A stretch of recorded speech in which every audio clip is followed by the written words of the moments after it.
Hello students, good afternoon to all of you. My name is Sanjay Thakur.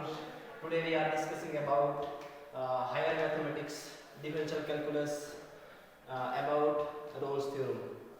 So first of all, we know about what is Rolle's. ठीक है? तो Rolle's is the French mathematicians who gave this theorem in 1691. Rolle's theorem states that if we take any function f of x and whose domain is the closed interval a b and whose codomain is the set of real number. This theorem state that if any function is continuous in the closed interval ab and simultaneously this function is differentiable in the open interval ab and the third one is f of a is equal to f of b, it means तो हम first of all इस बात पे discuss करेंगे कि continuous क्या होता है अबाउट क्लोज इंटरवल और उसके बाद हम बात करेंगे डिफरेंशिएबल ओपन इंटरवल पे क्या होता है इसका मीनिंग और f of a f of b का मीनिंग क्या है इस फंक्शन में और इस थ्योरम में। फर्स्ट ऑफ ऑल कंटिन्यूअस का मतलब अगर देखा जाएगा अकॉर्डिंग मैथ्स कि कोई भी ऐसा कर्व हमारे पास नहीं होना चाहिए, कोई भी ऐसा कर्व जो है हमारे पास क्या नहीं होना चाहिए, कहीं पे भी डिसकंटिन्यू होना चाहिए, इन द सेंस कहीं पे भी वो स्टॉप नहीं होना चाहिए। अब here close interval a b क्यों बोला हमने, क्योंकि हमारे पास जो गिवन फंक्शन दिया हुआ है वो ए और बी के बीच में ही डिफाइन किया हुआ है। उसके बाद एफ ऑफ एक्स हमारे पास क्या है, differentiable in the open interval. अब यहाँ पे ओपन इंटरवल हमने इसीलिए बोला क्योंकि हमारे पास जो भी एक कर्व होगी, ये पॉइंट हमारे पास ए और बी, इस ए और बी पॉइंट को हमने कैसा माना है, कहीं ना कहीं ये ओपन है। अगर ओपन है तो we are not able to draw the tangent at A and at B पे, except at A and B पे we can easily draw tangent at any point on the curve.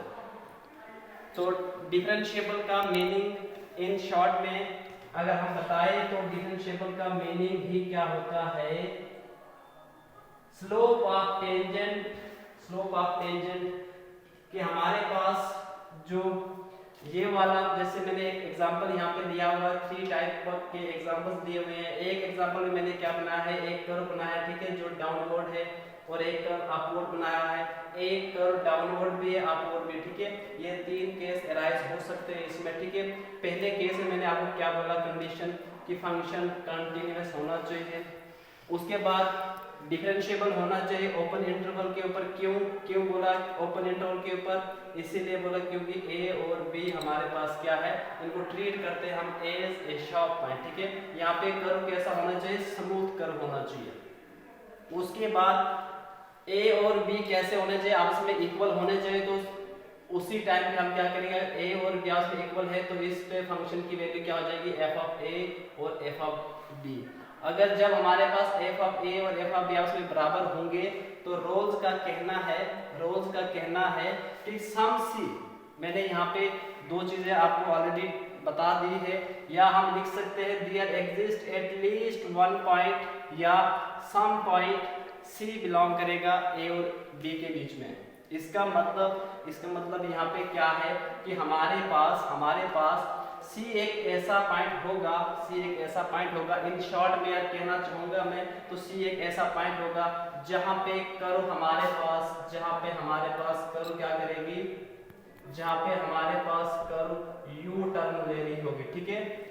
तो जहाँ पे हम इसका टेंजेंट ड्रा कर सकते हैं उसको क्या बोलेंगे, f dash c is equal to 0। इसका मतलब क्या हो गया कि हम क्या करेंगे, इस पार्टिकुलर पॉइंट पर जहाँ पे हम टेंजेंट ड्रा कर सकते हैं तो slope of tangent to curve at a point c पर क्या होगा, वो इक्वल टू 0 होगा। क्यों 0 होगा, क्योंकि हमारे पास tan 0 तो tan 0 की वैल्यू पुट करेंगे तो tan 0 हमारे पास क्या होगा, इस मैक्सिमम पॉइंट पे 0 होगा।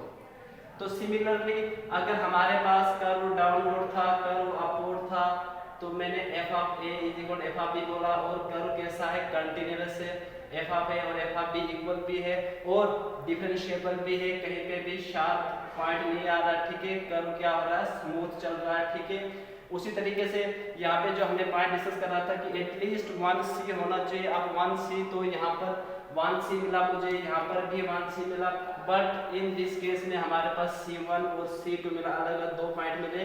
इसका मतलब क्या होता है कि हमारा जो कर्व होगा उसमें एक से ज्यादा c भी हो सकते हैं, लेकिन एटलीस्ट मुझे एक ऐसा c मिलेगा जहाँ पे कर्व का क्या होगा, टेंजेंट 0 होगा। इसका मतलब क्या हो गया, इन तीनों एग्जाम्पलों से हम ये चीज क्लियर कर सकते हैं कि हमारे पास एटलीस्ट एक ऐसा पॉइंट हमारे पास c मिला, एटलीस्ट हमारे पास एक पॉइंट c ऐसा मिला इस कर्व के ऊपर जहां पर a और b के बीच में, इस कर्व के ऊपर हमारे पास जो एक c पॉइंट मिला, वहां पर हमारे पास क्या होगी, टेंजेंट जो होगी वो पैरेलल टू x एक्सिस होगी।